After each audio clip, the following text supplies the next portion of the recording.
What's up, guys? Welcome back to Newswave. Yesterday, a shockwave hit the gaming industry after Valve announced a substantial price increase for the Steam Deck. This is actually the largest price hike we've seen so far in gaming all at once. And of course, this has brought up a lot of questions and reactions online around the gaming industry and its health as a whole, but we'll go over all of that here today. Also, we are going to be talking about Dragon Quest, as there was an entire presentation, gave us some more insight into Dragon Quest XII, and that has left the fan base completely divided. And Mina the Hollower, it's out here actually pretty soon tomorrow. Reviews did go live, and it looks like we have a new Game of the Year frontrunner, but we'll go over all of that and more. Guys, if you enjoy these videos, make sure you hit that like button. Helps out a ton. And if you're new here to the Spawn Wave channel, make sure you subscribe down below. And of course, members for the channel do get Newswave early. If you would like to learn more about that, click the join button or link in the description down below.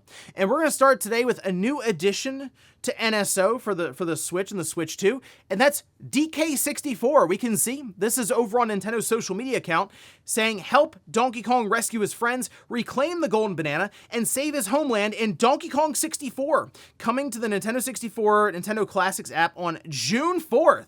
That, of course, being for the expansion pack members, and this is a game people have been calling on Nintendo to release into NSO. I do think there are some nostalgia goggles at work here with DK64. I do think back on this as more of a multiplayer game than a single player game for me personally, since one of my friends had the game, and we go over his house and we would just play like the 4-player split screen. I mean, it's like a third-person, like deathmatch style game.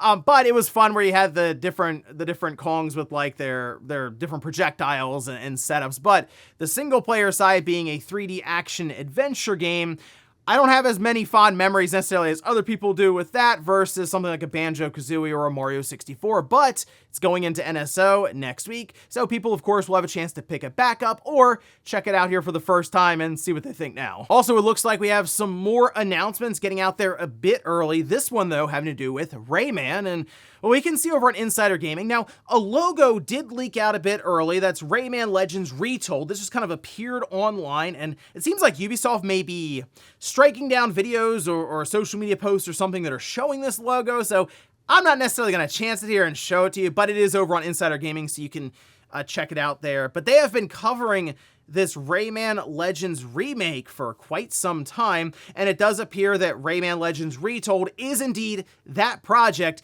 and we're starting to hear that we could be seeing this next week. And I mean, look, we have 3 different events you can point to, although it seems like Summer Game Fest is the one that's coming up right now.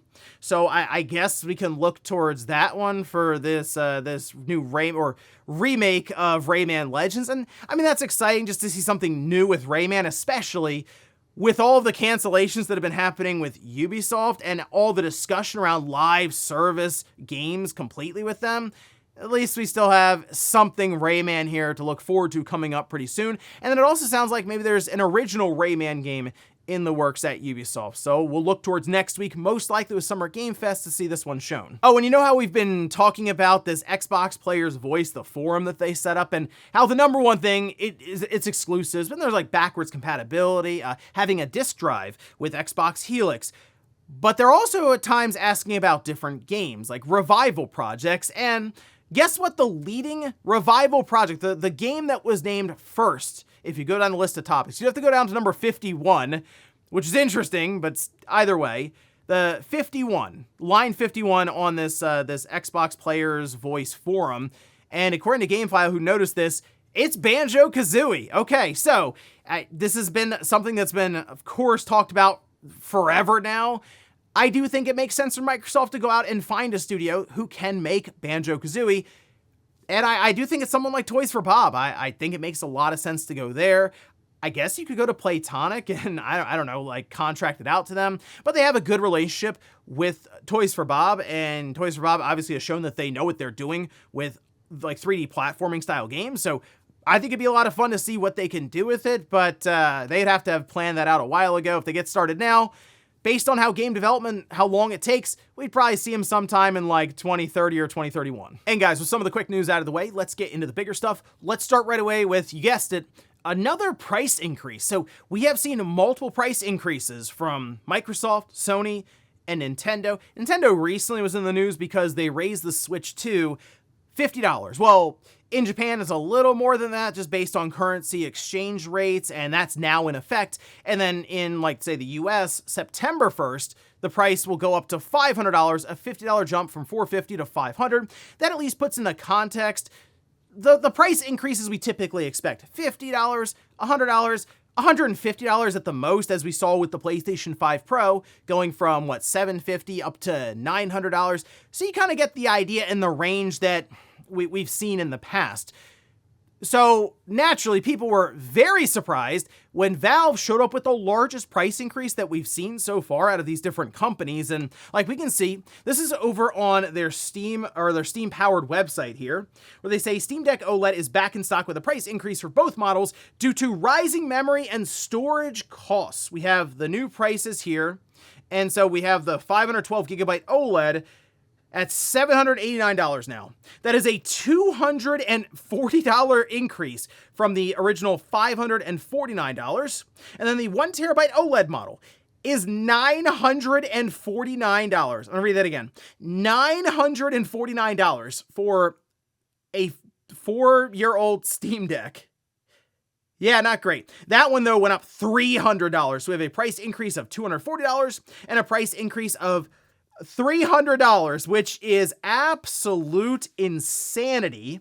And again, Valve does cite just like the market conditions, rising memory and storage costs. They do say, hey, you know what?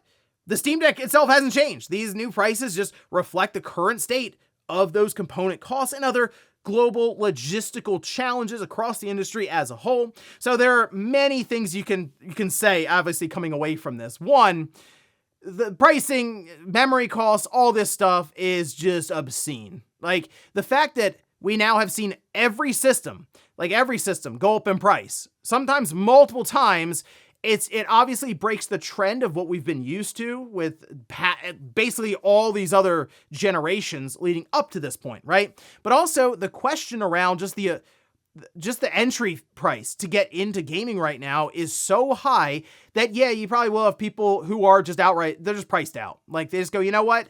That PlayStation 6 looks cool, but it's $900 or something, or it's $1,000. Like, yeah, I'm probably not going to buy that. Even the Steam Machine, remember that was first getting talked about, we said, hey man, that'd be cool. And that thing was $500 or $600, somewhere in there with the controller.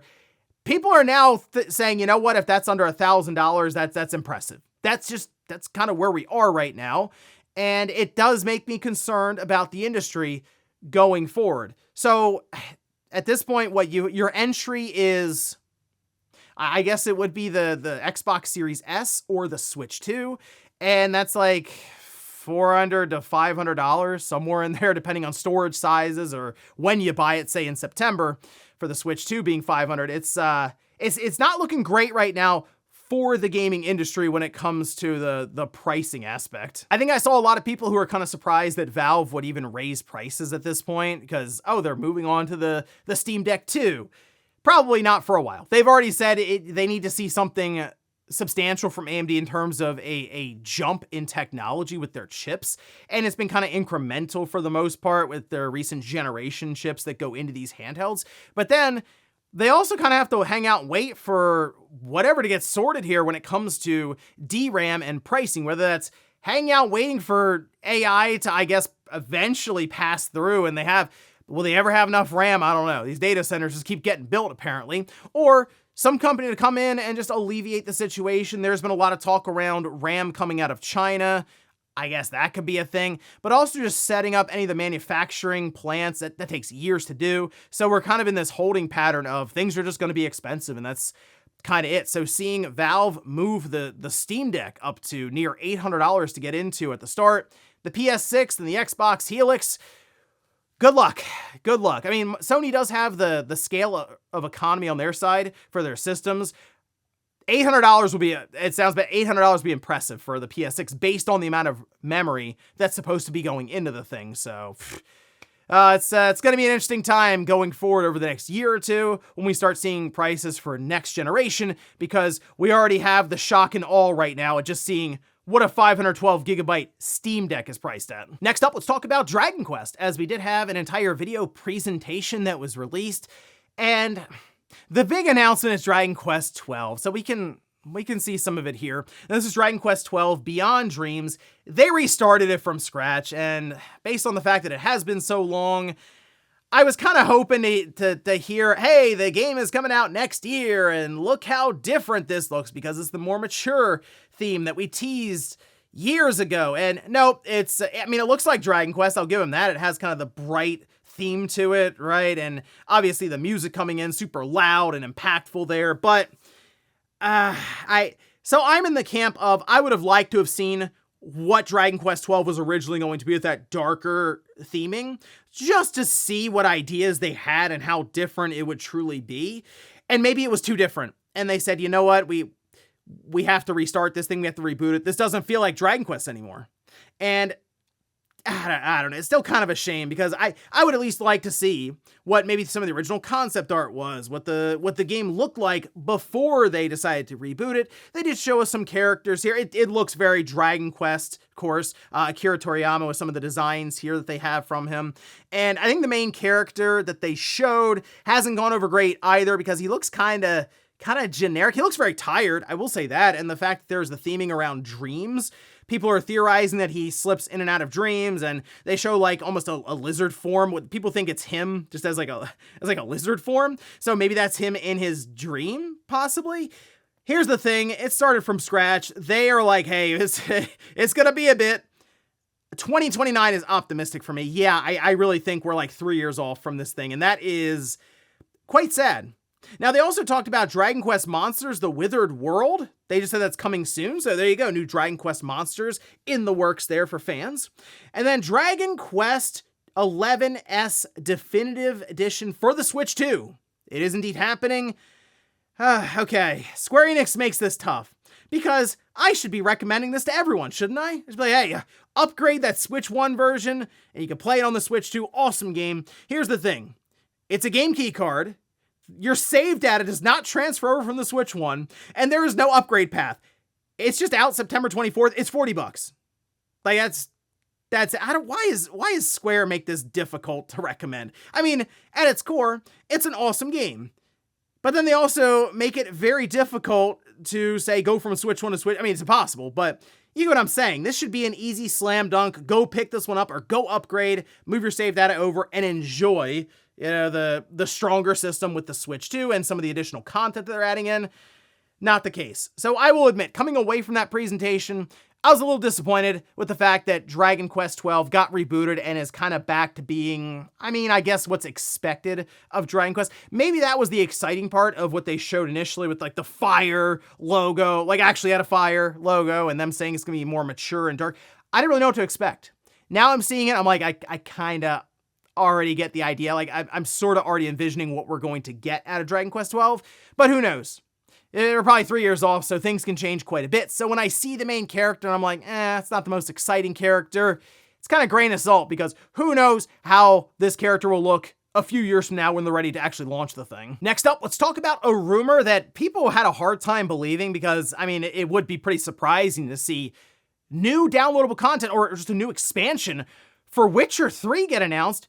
But it did, and like we can see the page here. Now this is over on CD Projekt's website saying CD Projekt Red today announced that a third expansion to The Witcher 3 Wild Hunt, one of the most critically acclaimed and best-selling role-playing games of all time, is coming next year. This is really interesting because Witcher 3 came out in 2015, so it's been more than 10 years, and it had like Blood and Wine expansion and stuff, so it's still been like 10 years, since all of that was going down. And here we are now with this new expansion. It's great news, I feel like, for Witcher fans, especially Witcher 3 fans. So they say Songs of the Past is a third expansion coming to Witcher 3. It'll launch in 2027 for PS5, Xbox Series X, S, and PC. No Switch or Switch 2 mentioned here. Keep in mind, this game is still just a Switch 1 game.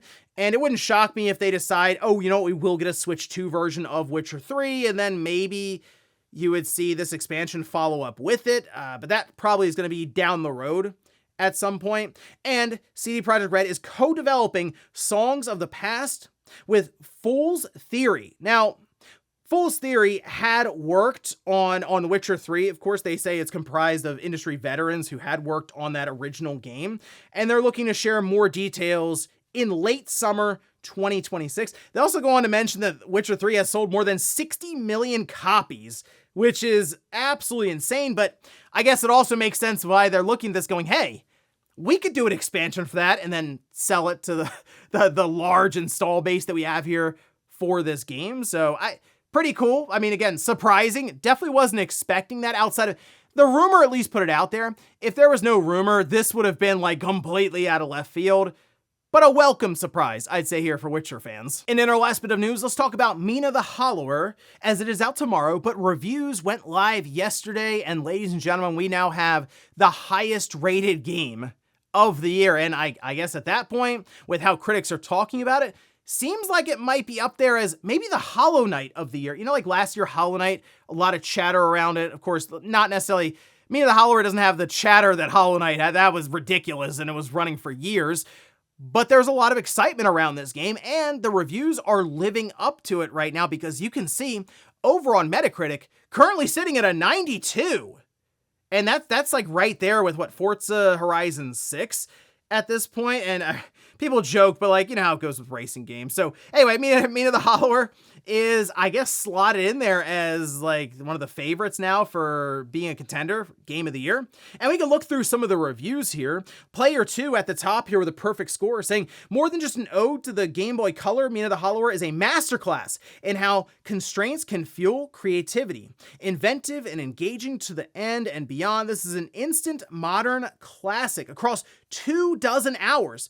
Mina the Hollower reminded me why I ever picked up a controller in the first place, because great games make playing its own reward. We have Shaq News also giving a perfect score, saying Mina the Hollower is a rewarding journey all the way to the finish, and thanks to the extensive modifiers and also New Game Plus. Good to see games like this like come out with New Game Plus. You don't get that, the update a year later. It's like, hey, now we're adding a New Game Plus. Great, because I don't remember how to play the game anymore. So it's good to see that it has it right from the start. I expect I'll have a blast seeing what we can do with this magnificently spooky adventure for a long time. And I was going through these reviews, and most of them are indeed 9s and 10s. I mean, I was going to like the bottom of the review chart here, and there's like 80s, so like an 8 out of 10 from Creative Block, saying, nailing its Game Boy Color aesthetic, Mina the Hollower doesn't just ape the past. There are many more modern mechanics and sensibilities at work under the hood. We have Hey Poor Player with an 8, saying, ultimately, that's what really made Mina the Hollower for me. The more I explored the world, the more things I found that I admired. This world is so well designed and connected that the fact that I don't love certain choices the developer made doesn't spoil the experience. Even people who aren't 100% sold on the game necessarily still look at the game and understand just like the high quality nature of it and the great design. So I'm excited to jump into Mina the Hollower. It's out tomorrow, and I have a lot of stuff I'm trying to play right now. 007, I've wrapped that up, but I'm playing Lego Batman now. And then we're getting into June when we're gonna have we're gonna have all kinds of games I'm sure get revealed, but then we'll probably have some shadow drops. So once again, it's filling up here with all kinds of stuff releasing, but I gotta make time for what's now the highest rated game of the year, just to see what it's all about. And before we go to the comment of the day, we'll take a look at the poll that I posted up yesterday, where I ask, are you picking up Mina the Hollower? 46% say, no, I'm not interested. There you go. 33% say maybe later when there's a sale. And then 21% say yes, getting it ASAP. I did see some people in the comments as I was scrolling through say, oh yeah, $20, no brainer. Absolutely. And then others were saying, I'm waiting for the physical copy. When the physical edition comes out, I'll be there day one for it. And the nice thing about this is the Switch 2 is, of course, in the news for the game key cards. This seems like one where I hope they decide, we'll use those smaller cartridge sizes that are starting to make their way out to the market and just have it on the cartridge. This is one of those games that I think kind of needs it. It's also not a big game. I think like on Steam, it's less than a gigabyte. And that doesn't necessarily matter for the Switch 2 cartridges, because they're like 16 or 32 gigabytes or something for even the smaller sizes. But I don't know, that should be a lot of fun when they do eventually get the physical copy. But I'll be picking this one up. I definitely I'm trying to think of where I'm going to go with this, because Switch 2, I'd get it digitally then obviously and wait for a physical copy. So maybe I'll pick it up there and play through it. And we'll finish up with the comment of the day, as you're seeing here. This is from D. Whitaker, who says, if I remember correctly, Guardians of the Galaxy came out just after Marvel's Avengers, and I completely ignored it as well until way later because I assumed it was another garbage live service like Avengers. So Guardians of the Galaxy came out, if I remember right, like a full year after the Marvel's Avengers came out. The problem they ran into is they were trying to market the game like the entire way as Avengers was just sputtering along after it came out, and people were really annoyed at Marvel's Avengers. So you see Guardians of the Galaxy, and it looks like it's with the Avengers. You know what I mean? Like, it looks like it's the same kind of game, sort of, especially how they were showing it off, because it was still a third person, like action adventure style game. But it's fully single player, and you just play through it, you know, like a regular video game, and not something where they're trying to roll live service into it. So it did indeed suffer with its marketing cycle because of Marvel's Avengers, but Guardians of the Galaxy was a good game. So if you just passed up on it because of all of that was going down, and it's coming back around here, maybe on sale, or maybe to the Switch 2 or something, I actually think it's worth checking out. And ladies and gentlemen, that's going to do it here for Newswave. If you enjoyed this video, guys, hit that like button. If not, hit the dislike. Leave comments down below about everything we talked about here today. If you missed yesterday's Newswave, I'll leave it up here on a card.